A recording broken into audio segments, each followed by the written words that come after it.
I am going to give you several tips and strategies on work task management so you could be super productive at work and get a lot done in a short period of time. This is Efficiency and Organization, the YouTube channel where we talk a lot about having good systems, being well planned, having good time management, to be as organized and efficient as possible. Because ultimately, if we do have those things, we are going to be more successful.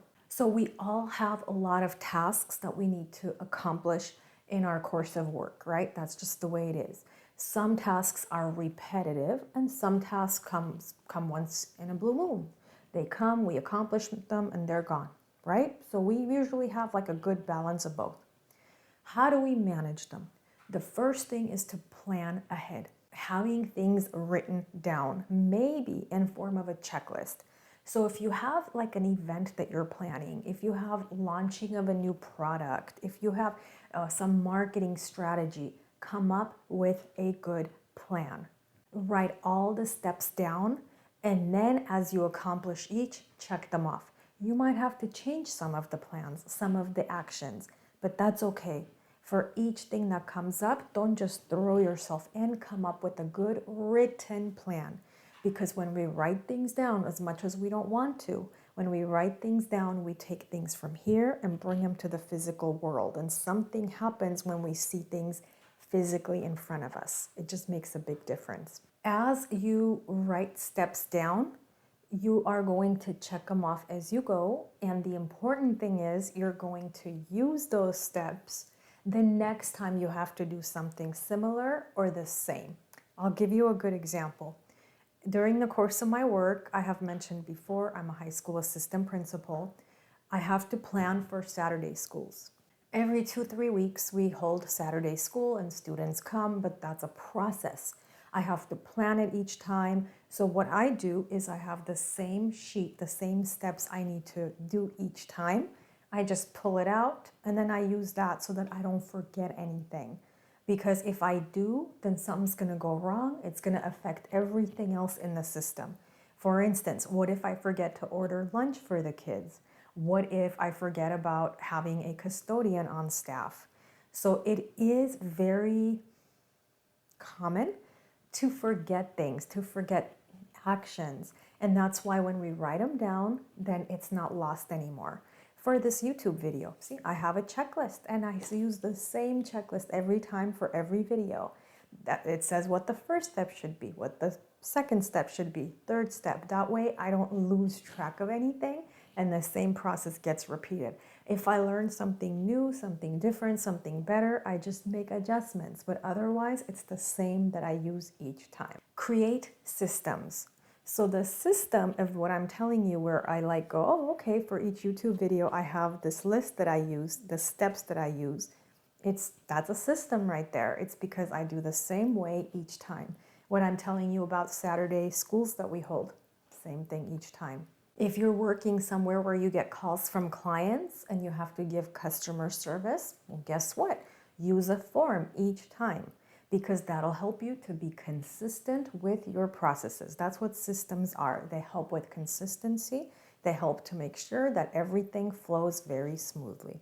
Communicate often. So if you are working with clients, you are working with coworkers, you're working with team members, communicate what you're doing with each project, with each task, especially if other people are involved, because that way, when you communicate, there's nothing lost. There's no like wondering. People don't try to meddle because they think something's not getting done. So communicate often so you can handle your tasks more effectively and let everybody know that you are on it. Stay on task, which means for all the action, the things that you need to do for the task, for the project, stay on it. Do the most undesirable things first, and also do the things that have due dates first, okay?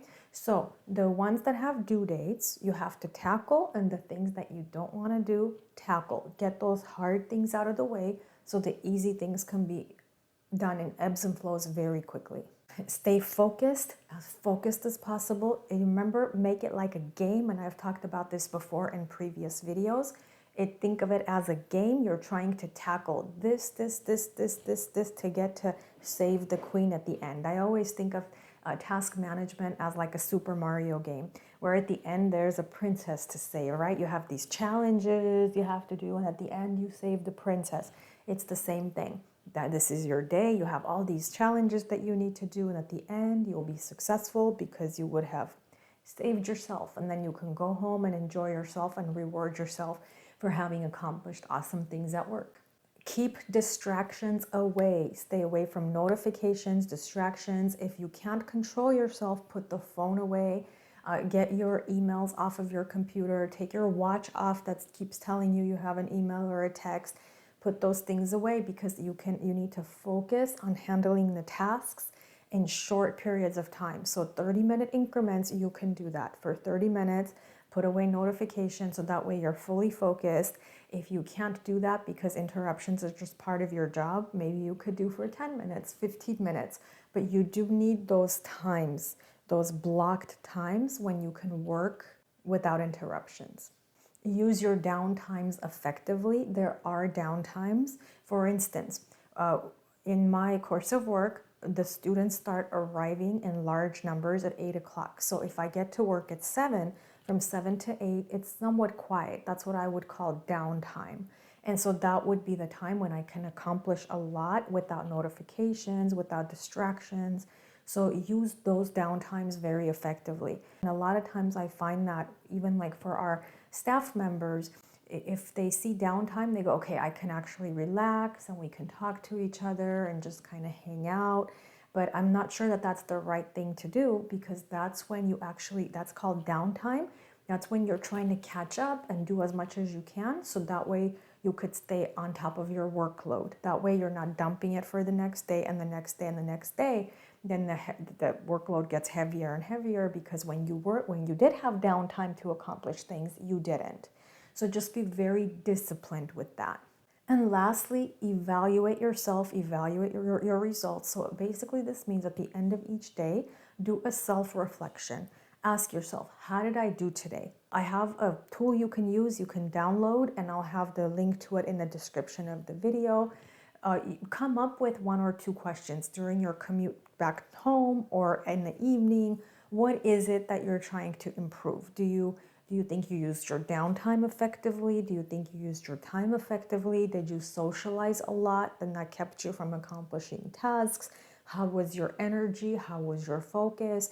These are things that you can reflect on at the end of the day so you can make improvements. I know this was a lot of information, but I hope you found it very helpful. These are things that I've learned over the years through my course of life, working as an office staff member, to being a teacher, to being an administrator. And so I just wanted to share some of those really, really good strategies that have kept me afloat and kept me succeeding, not just in my course of work, but also in my small businesses. I will catch you in the next video.